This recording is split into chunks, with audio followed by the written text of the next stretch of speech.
pretekel 5 kilometrov, tudi do 10 bi šlo, če bi bilo treba.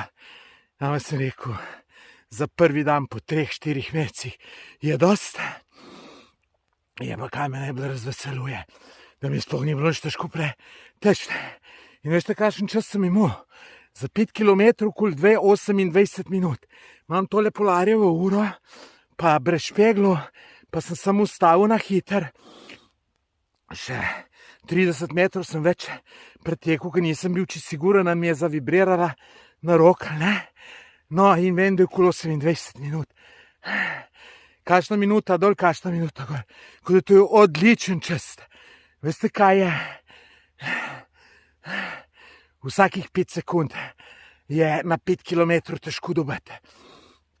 Tako da neka nevidljiva sila mene